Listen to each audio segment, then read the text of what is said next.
السلام علیکم، welcome again to all. آج ہم بات کرنے جا رہے ہیں دو بہت ہی فیمس لٹریری ڈیوائسز ڈینوٹیشن اور کونوٹیشن، ان دونوں کے ڈفرینس کے بارے میں کہ ان کے آپس میں ڈفرینس کیا ہے۔ بہت ہی آسان اور سمپل سا کنسیپٹ ہے۔ آج ہم ان کو اچھے طریقے سے سمجھنے کی کوشش کریں گے۔ سو بغیر ٹائم ویسٹ کیے لیٹس سٹارٹ۔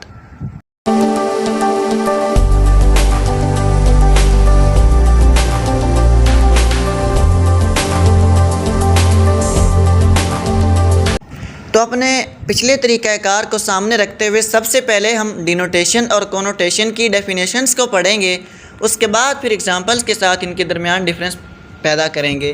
تو denotation, the dictionary definition, the literal meaning of the word, اور ساتھ ہی کونوٹیشن کی بھی دیکھ لیجئے کہ دا پازیٹیو اور negative emotions associated with the word, how the word makes you feel. کیا مطلب؟ اب بس ان ڈیفینیشن کو چھوڑ دیجئے، اب آئیے بات سمجھنے کی طرف۔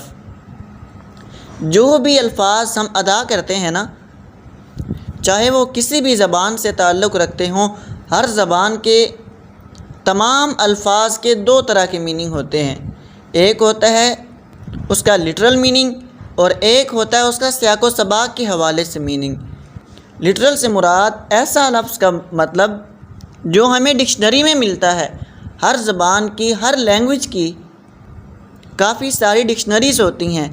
ان ڈکشنریز کے اندر الفاظ کے جو معانی لکھے ہوئے ہوتے ہیں، جو ان کے لغوی مطالب لکھے ہوئے ہوتے ہیں، یعنی ڈینوٹیشن کا مطلب سمجھیے لغوی میننگ۔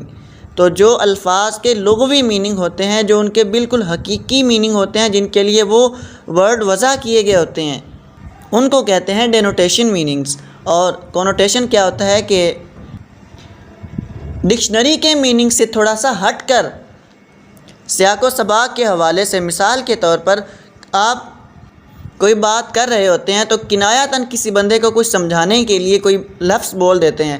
اب آپ نے جس کو سمجھانا ہوتا ہے اس کو تو سمجھ آ جائے گی، لیکن دوسروں کو سمجھ نہیں آئے گی۔ وہ اس کا بالکل جو لغوی میننگ ہوگا وہی مراد لیں گے، لیکن سمجھنے والا سمجھ جائے گا کہ یہاں پہ سیاق و سباق کے حوالے سے بات ہو رہی ہے، یہاں پہ اس کا وہ معنی مراد نہیں لینا جو کہ ڈکشنری میننگ ہے، بلکہ یہاں پہ وہ معنی مراد لینا ہے جو کہ ہمارے اس حال سے متعلق ہے، پازیٹیو ہے یا نیگیٹو ہے، یا جو بندہ بات کر رہا ہے اس کے جذبات کو دیکھ کر، اس کے ایموشنز کو دیکھ کر، اور موجودہ چلتے ہوئے حالات و واقعات کو دیکھ کر الفاظ کا میننگ نکالنا، یہ کہلاتا ہے کونوٹیشن۔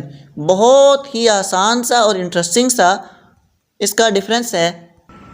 ویسے کونوٹیشن پہ میں نے ایک بہت مزیدار سی پوری مکمل ویڈیو بنا رکھی ہے، اگر آپ نے وہ نہیں دیکھی تو وہ بھی پہلے دیکھ لیجئے گا، اس کا لنک میں ڈسکرپشن میں دے رہا ہوں۔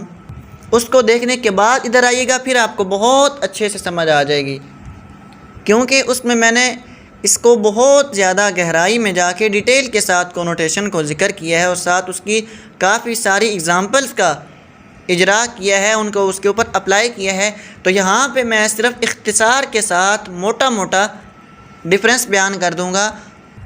ڈیٹیل میں دیکھنے کے لیے پہلے اس ویڈیو کو ایک مرتبہ ضرور وزٹ کیجئے۔ تو اب ہم آگے چلتے ہیں اس کی ایگزامپلس کی طرف۔ یہاں تک سمجھ آ گئی نا کہ ڈینوٹیشن جو ہوتے ہیں وہ ڈکشنری میننگ ہوتے ہیں، جن کا ہر جگہ ہر وقت ایک ہی میننگ لے کے آنا ضروری نہیں ہے۔ کونوٹیشن ایسے الفاظ کو کہتے ہیں کہ جو الفاظ سیاق و سباق کے حوالے سے، قرینہ قیاس کے حوالے سے، حالات، واقعات، ایموشنز، جذبات، ان کی تبدیلی کے ساتھ ساتھ وہ الفاظ اپنے معنی بھی تبدیل کرتے رہیں، تو یہ کہلاتے ہیں کونوٹیشن میننگز۔ اسی طرح بعض الفاظ ایسے ہوتے ہیں کہ جو ویسے تو ان کا لٹرل میننگ اور ہوتا ہے، لیکن کچھ روایات، کچھ کلچرز اور کچھ سوسائٹیز ایسی ہوتی ہیں کہ ان کے اندر لوگوں کی روایت اس طرح بن چکی ہوتی ہے کہ وہ الفاظ اپنے معنی بالکل تبدیل کر چکے ہوتے ہیں، یعنی جو اس ورڈ کا ڈکشنری میننگ ہے، جو حقیقی اس کا لغوی میننگ ہے، وہ دیکھا جائے تو بہت مختلف ہوگا، اور جو کسی سوسائٹی نے اس کا مطلب اپنا رکھا ہوگا وہ بالکل مختلف ہوگا۔ تو یہ ہر سوسائٹی کا اپنا اپنا عرف ہوتا ہے، ہر ایک کا اپنا اپنا کلچر ہوتا ہے، اس کے مطابق اپنے معنی کو، الفاظ کو معنی میں ڈھال لیتے ہیں۔ بس آپ نے اس کا سادہ سا یہ یاد رکھنا ہے جو میں نے بتا دیا کہ ڈینوٹیشن ڈکشنری میننگ کو کہتے ہیں اور کونوٹیشن کہتے ہیں کنٹیکسچول میننگ، یعنی سیاق و سباق کے حوالے سے اور قرینہ قیاس کے حوالے سے جو معنی جو تبدیل ہوتے ہیں وہ کہلاتے ہیں کونوٹیشن میننگز۔ اب ان کی اگزامپلس کو دیکھیے۔ ایک اگزامپل بڑی خوبصورت سی ہے، آپ دیکھیں وائٹ ڈو۔ ڈو کیا ہوتا ہے؟ ایک بڑا پیارا پجن، خوبصورت سا کبوتر۔ اب اس کا ڈینوٹیشن میننگ کیا ہوگا ڈو کا کہ کبوتر ہے، یعنی ایک جیسا کہ اے اسٹاکی سیڈ اور fruit eating bird with a small head, short legs, pointy tail and a cooking voice, they also known to be messenger. اب بھی اس کا ڈینوٹیشن میننگ ہوگا۔ آپ اگر ڈکشنری میں دیکھیں گے تو آپ کو اس سے زیادہ شاید نہ ملے، زیادہ سے زیادہ اتنا ہی ملے گا کہ وائٹ ڈو کیا ہوتا ہے کہ ایک بڑا خوبصورت سا پرندہ ہوتا ہے جو کہ دانے کھاتا ہے، سیڈز اس کی خوراک ہوتی ہے، اور فروٹ بھی کھاتا ہے، چھوٹی چھوٹی ٹانگوں والا ہے، اسمال ہیڈ ہے، پیچھے چھوٹی سی ٹیل ہے یعنی دم ہے، اور زیادہ سے زیادہ یہ لکھا ہوگا کہ یہ میسنجر کے طور پہ یعنی پیغام رساں کے طور پر جانا جاتا ہے۔ پہلے دور کے اندر جب یہ موبائلز نہیں آیا کرتے تھے تو اس وقت پیغام رسانی کے لیے جو اکثر بہت زیادہ استعمال ہوتا تھا وہ انہی کبوتروں کا، وائٹ ڈوز کا ہوتا تھا۔ اب اس کا ڈینوٹیشن میننگ کیا ہوا کہ جی ایک پرندہ ہے، اس کی خوراک دانے ہیں، یہ اس کا کلر ہے، ایسا اس کا سارا ڈھانچہ بتا دیا گیا، یہ بس اس کا ڈینوٹیشن میننگ تھا۔ اب اس کا کنٹیکسچول میننگ دیکھیں کہ یہ علامات کس کس کے لیے استعمال ہوتا ہے۔ اب دیکھیں مثال کے طور پہ جیسا کہ میں نے کہا کہ ایک کلچر بن جاتا ہے کہ الفاظ کے معنی بالکل تبدیل کر کے رکھ دیے جاتے ہیں، یا ایموشنز یا جذبات یا قرینہ قیاس کے حوالے سے ان کو تبدیل کر دیا جاتا ہے۔ اب کچھ سوسائٹیز ایسی ہیں، ساری تو نہیں لیکن اکثر میں، اب اس کو وائٹ ڈو جو ہے اس کو کس کے لیے جانا جاتا ہے؟ انوسینس، جینٹلنس، ٹینڈرنس، پیس، لو، ہارمونی اور ٹرینکویلٹی، یہ اس کے نام نہیں ہیں۔ یہ چیز آپ کو ڈکشنری میں نہیں ملے گی کہ جو کبوتر ہے اس کی یہ خصوصیات ہیں، اس کے یہ کام ہیں، اس کے یہ استعمال ہیں، وہ اس چیز کے لیے استعمال ہوتا ہے۔ یہ چیز ہمیں ڈکشنری میں نہیں ملے گی، بلکہ اگر ہم کہیں پڑھ رہے ہیں تو آئے گا کہ ایک ایسی چیز جو کہ پیس کی، امن کی نشانی ہے، تو ہم وہاں پہ سمجھ جائیں گے کہ کس کی بات ہو رہی ہے؟ وائٹ ڈو کی، یعنی سفید پجن کی، سفید کبوتر کی۔ اسی طرح اس کی اور باقی کوئی بھی آپ اگزامپل لے سکتے ہیں۔ یہ تو ایک جانور کی مثال دی گئی، پرندے کی استعمال۔ اس کے علاوہ آپ کوئی بھی اگزامپل لے سکتے ہیں۔ ہم ہر روز آپس میں ایک دوسرے سے بات کرتے ہوئے کتنے ہی ورڈ ایسے یوز کرتے ہیں کہ ہم ایک بندے کو بات بتا رہے ہوتے ہیں تو اچانک کوئی دوسرا بندہ آتا ہے، وہ بھی پاس بیٹھ کے سننے لگ جاتا ہے۔ اب ہم جو اس پہلے بندے سے بات کر رہے ہوتے ہیں اس کو تو پتہ ہوتا ہے کہ ہم کون سے ورڈ میں نے یوز کرنے ہیں، ہم پہلے ایسے بات کرتے ہیں۔ جو نیا بندہ آیا ہے جب وہ سنے گا وہ تو حیران رہ جائے گا، وہ کہے گا یہ کیا بات کر رہے ہیں آپس میں۔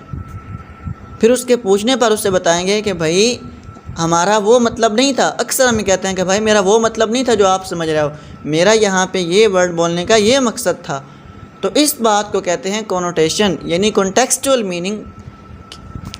قرینہ قیاس کے حوالے سے جو الفاظ کے معنی تبدیل ہوتے ہیں یہ کہلاتے ہیں کونوٹیشن میننگ۔ آئی ہوپ کہ اچھے سے سمجھ آ گئی ہوگی۔ خلاصے کے طور پہ ایک بار پھر عرض کر دوں، ڈینوٹیشن ایسے میننگز کو کہا جاتا ہے جو کہ لٹرل میننگ ہو، جو کہ لغوی میننگ ہو، جو ڈکشنری میننگ ہو، اور کونوٹیشن ایسے میننگ کو کہا جاتا ہے جو کہ کنٹیکسٹ کے حوالے سے، قرینہ قیاس یا بات کرنے والے کے ایموشنز کے حوالے سے پازیٹیو ہو، نیگیٹو ہو، یا جو حالات واقعات کے متعلق تبدیل ہوتے رہتے ہیں، ان کے مطابق تبدیل ہوتے رہتے ہیں، وہ کہلاتے ہیں کونوٹیشن میننگز۔ تو یہ بالکل سمپل سا اس کا ڈیفرنس تھا۔ آئی ہوپ کہ اچھے سے سمجھ آ گئی ہوگی۔ پھر بھی اگر کسی کو کوئی ایشو ہو تو مجھ سے کمنٹس میں پوچھ سکتے ہیں۔ And thank you so much for watching. اللہ حافظ۔